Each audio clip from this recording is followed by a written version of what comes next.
Hello friends, welcome to my channel comparative English with primary TET. তো বন্ধুরা, এই ভিডিওতে আমি বিশেষ করে দুটি বিষয়কে নিয়ে আলোচনা করব। তো প্রথমত এই যে 9533-এর যে প্যানেল 11,765 থেকে তার মধ্যে থেকে 9,533 জনের যে একটা প্যানেল 2022 রিক্রুটমেন্টের যে প্যানেল, যেটা 2024 সালে যেটা পাবলিশ হয়েছিল, এবং সেখান থেকে 9,533 জনের যে প্যানেল তার নিয়োগ কিন্তু ইতিমধ্যে হয়ে গেছে। তো এই বিষয়টা নিয়ে আলোচনা করব। আরেকটা বিষয় যেটা রয়েছে যে বর্তমান এনআইওএস সংক্রান্ত যে সমস্যা, বর্তমান যে প্যানেল 9533 যে প্যানেল, তো এই প্যানেলে একটা আশঙ্কার যে মেঘ যেটা ঘনীভূত হচ্ছে, তো এই যে যে দিন আজকে দেখতে হচ্ছে, তো এর জন্য অ্যাকচুয়ালি কারা দায়ী, কে দায়ী, সেই বিষয়টা নিয়ে আলোচনা করবো। তো অবশ্যই শেষ পর্যন্ত শুনবে। তো দেখো, তো আমরা এটা জানি যে 2022-এ রিক্রুটমেন্টটা শুরু হয়েছিল 11,765 ভ্যাকেন্সি নিয়ে। তো তো এই যে নিয়োগটা তো শুরু হওয়ার পরই আমরা দেখতে পাই একের পর এক কিন্তু কেস আসতে থাকে। তো সবাই চাই যে একটা চাকরি পেতে, বেকারত্ব একটা অভিশাপ, এই অভিশাপ থেকে মুক্ত হতে। তো যাই হোক, তো সেরকমভাবে বিভিন্ন CTET, BEd, special BEd, DEd, NIOS, বিভিন্ন মামলা, তারপরে যারা ইন সার্ভিস তারা এসেছিল, বিপিএড, এমন অনেক মামলা আমরা তখন দেখেছিলাম। তো যাই হোক, তো সেই যে মামলা, তো একের পর এক, তো এই যে মামলার জট সেটা কিন্তু কেটেছিল। এছাড়া বিভিন্ন প্রশ্নগুলো মামলাও ছিল। যাই হোক, তো শেষ পর্যন্ত সেগুলো কেটেছিল। তো শেষের দিকে যেটা সবথেকে গুরুত্বপূর্ণ হয়ে ওঠে সেটা হলো 2023-এর যে 11ই আগস্ট সবথেকে একটা বড় মামলা যেটা সুপ্রিম কোর্ট থেকে এসেছিল, সেটা হলো ডিএলএড ভার্সেস বিএড যে মামলা, তো তার জাজমেন্ট এসেছিল। তো সেদিন থেকেই কী ছিল, বিচারকরা যেটা জানায় যে 11ই আগস্টের পর থেকে, 2023 11ই আগস্টের পর থেকে বিএডরা আর প্রাইমারির জন্য যোগ্য না। আচ্ছা, ওই বিষয়টা গেল। এবার তারপরে যেটা দেখা গেল, নভেম্বর মাস 2023-এর 28শে নভেম্বর খুব সম্ভবত, তো সেদিন এনআইওএস অর্থাৎ 18 মাসের কোর্স যারা করেছে ডিএলএড কোর্স, তারা এনআইওএস, তো এই যে এনআইওএস ডিগ্রি তারা 2 বছর অর্থাৎ 24 মাসের যে ডিএলএড, তো তার সমযোগ্য না, বা 2 বছরের একটা ডিএলএড বলে তারা কিন্তু ট্রিট হচ্ছিল না, কারা? এনআইওএসরা। তো সেই কারণে 28শে নভেম্বর 2023 সালের সুপ্রিম কোর্ট থেকে জাজমেন্ট আসে। তো সেখানে কিন্তু ডিএলএডরা এনআইওএস ডিএলএড যারা, তারা কিন্তু বাদ পড়ে যায়। তো ঠিক সেই মতো করে যখন আমি প্রথমেই বলেছিলাম, অনেকগুলো মামলা কিন্তু এই 2022 রিক্রুটমেন্টটাকে একদম চক্রব্যূহের মতো আবদ্ধ করে দিয়েছিল। তবে শেষ পর্যন্ত কিন্তু সেই চক্রব্যূহ থেকে বেরিয়ে আসে 2022 রিক্রুটমেন্ট। তো বেরিয়ে আসার পরে 2024-এর জানুয়ারির শেষের দিকে প্যানেল কিন্তু বের হয়। তো এই যে প্যানেলটা বের হয়, তো সেখানে কিন্তু বিএডও ছিল না, এনআইওএস ডিএলএড যারা তারাও ছিল না। হ্যাঁ, বিএড যেটা বললাম 11ই আগস্ট 2023-এ বাদ চলে যায়, 28শে নভেম্বর 2023 এনআইওএস বাদ চলে যায়। তো এবার তাহলে সেই মতো ওদেরকে বাদ দিয়ে প্যানেল হয়েছে। পর্ষদকে যেমন ইনস্ট্রাকশন দেওয়া হয়েছে সুপ্রিম কোর্ট থেকে, ঠিক সেই রকম কিন্তু হয়েছে। অ্যাজ পার সুপ্রিম কোর্ট এই প্যানেলটা পাবলিশ হয়েছিল। কিন্তু তো যারা নিয়োগ পেয়েছিল পশ্চিমবঙ্গের বিভিন্ন স্কুলে, প্রাথমিক বিদ্যালয়ে, তো শেষ পর্যন্ত কী দেখা যায়, এই আজকের দিনে এসে যেটা দেখা গেল, তবে এই যে প্যানেলটা পাবলিশ হওয়ার পরে এনআইওএস ডিএলএড যারা, তখন তারা কী করলো, তারা সিঙ্গেল বেঞ্চে মামলা করলো, কোনো কাজ কিন্তু হলো না। তারা ডিভিশনে মামলা করেছিল, সেখানেও কোনো কাজ হলো না। এরপর তারা সুপ্রিম কোর্টে আবার রিভিউ পিটিশন ফাইল করেছিল। তো ওই যে রিভিউ পিটিশন যে ফাইল করেছিল, তো তার হাত ধরেই কিন্তু রিসেন্ট সময়ে একটা জাজমেন্ট কিন্তু আবার সুপ্রিম কোর্ট থেকে দেওয়া হলো। তো সুপ্রিম কোর্ট থেকে কী জাজমেন্ট দেওয়া হলো, যে বর্তমান সময়ে যারা ইন সার্ভিস যেসব এনআইওএস ডিএলএড রয়েছে, তো তারা বৈধ। অর্থাৎ 2017 সালের মার্চ মাসের আগে যারা কোনো চাকরিতে যুক্ত ছিল, সেটা হতে পারে কোনো গভর্নমেন্ট, হতে পারে নন গভর্নমেন্ট, হতে পারে, যেসব ইনস্টিটিউশনে যুক্ত ছিল, তো তাদের ক্ষেত্রে এনআইওএস ডিএলএড যারা রয়েছে, তো সেটা ভ্যালিড। এই বিষয়টা আমরা ইতিমধ্যে জেনেছি। তো এই যে ভ্যালিড, তো এই ভ্যালুয়েশনটা কার্যকর কবে থেকে হলো?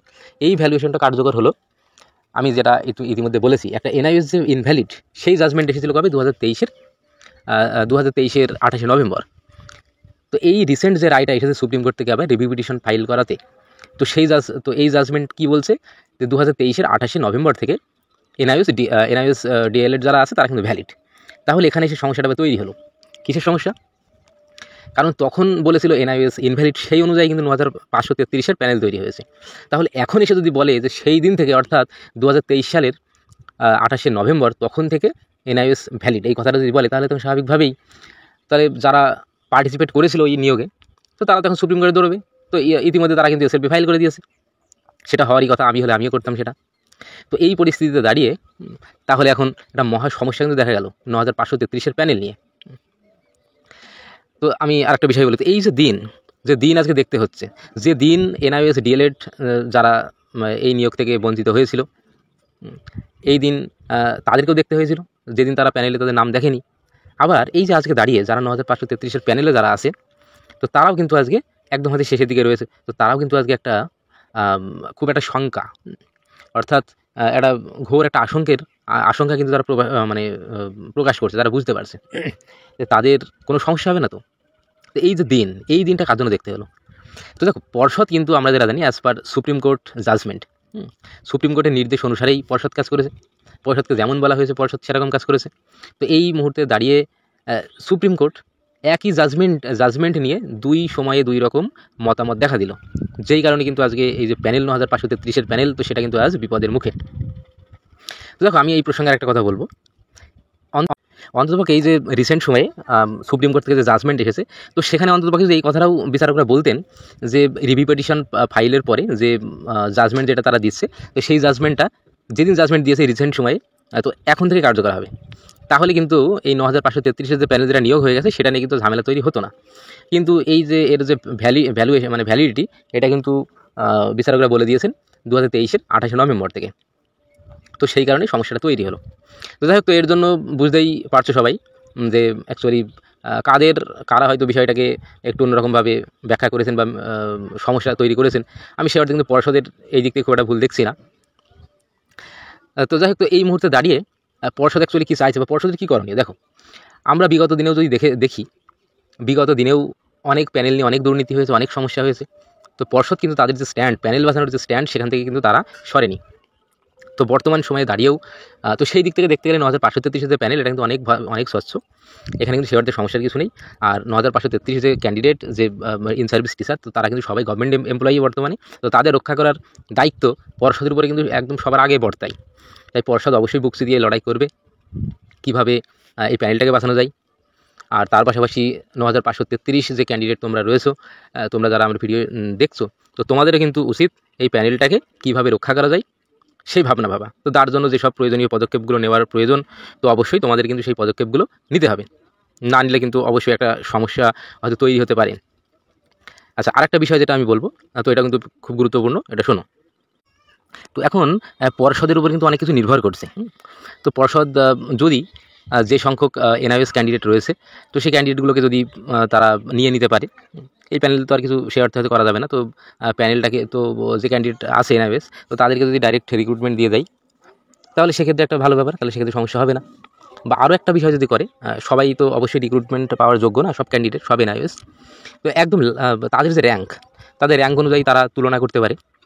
এই যে প্যানেল যেটা রয়েছে 9533-এর প্যানেল, তো সেই অনুযায়ী তুলনা করে যদি দেখে যে যতজন এনআইওএস প্যানেলে থাকার যোগ্য, তো তাদেরকে যদি আলাদাভাবে, এখনও যেহেতু কিছু ভ্যাকেন্সি পড়ে আছে, সব ভ্যাকেন্সি তো নিয়োগ হয়নি, 20-22 মামলার জন্য রাখা আছে, তো সেখান থেকে যদি কোনোভাবে অ্যাডজাস্ট করতে পারে পর্ষদ, তাহলে সেই ক্ষেত্রেও কিন্তু একটা ভালো বিষয় হবে। আচ্ছা, আরেকটা বিষয় যেটা রয়েছে সেটা হলো, এই যে 9533-এর প্যানেল, এখানে দুই ধরনের ক্যান্ডিডেট যারা আছে, তো তাদের পক্ষে কিন্তু খুব বিপজ্জনক হতে পারে যদি প্যানেলটা রিসাফেল যদি হয়, রিপ্যানেল যদি হয়।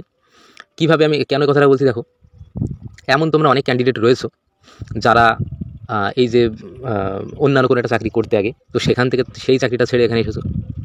আবার অনেকের বয়স কিন্তু 40 পার হয়ে গেছে, তো তাদেরও একটা সমস্যা, তারা কিন্তু ফিউচারে আর কোনো চাকরি পাওয়ার কোনো সম্ভাবনা তাদের থাকবে না। আবার অপরদিকে যারা অলরেডি একটা চাকরি ছেড়ে সেখানে জয়েনিং করেছে, তো তারাও যদি এখানে বাদ পড়ে যায়, তাহলে সেটা কতটা ভয়ঙ্কর হতে পারে, এটা কিন্তু বোঝার ব্যাপার আছে। অবশ্যই কোর্টকেও এই বিষয়টা উপলব্ধি করতে হবে। আর পর্ষদ তো অবশ্যই আছে, পর্ষদ আশা করছি অবশ্যই ঢাল হয়ে দাঁড়াবে। তবে তার পাশাপাশি ক্যান্ডিডেট তোমরা যারা রয়েছে ওই প্যানেলে, তো তোমাদের উপরে কিন্তু দায়িত্ব বর্তায়, তো তোমরাও নিজেরাও কিন্তু পর্ষদের মতো লড়বে, তো তোমাদেরও কিন্তু তোমাদের মতো লড়তে হবে। তো তার জন্য অবশ্যই যেসব জেলা গ্রুপগুলো রয়েছে, জেলা গ্রুপে তোমরা সবাই যুক্ত হয়ে যাও, যারা যুক্ত তোমরা নেই, তোমরা তোমাদের মতো করে সেটা দেখতে পারো। আর এনআইওএস যারা রয়েছে, এনআইওএস ডিএলএড, তো তারা তাদের মতো করে দেখবে। তো এই হলো বিষয়। তো যাই হোক, তো ভিডিওটা এখানেই শেষ করছি, আবার ফিরে আসছি পরবর্তী ভিডিওতে। তো ততক্ষণ সবাই ভালো থাকবে, ধন্যবাদ। আর আমাদের চ্যানেলটি এখনও পর্যন্ত যারা সাবস্ক্রাইব করেনি, অবশ্যই চ্যানেলটি সাবস্ক্রাইব করবে আর অল নোটিফিকেশন অন করে পাশে থাকবে। ধন্যবাদ।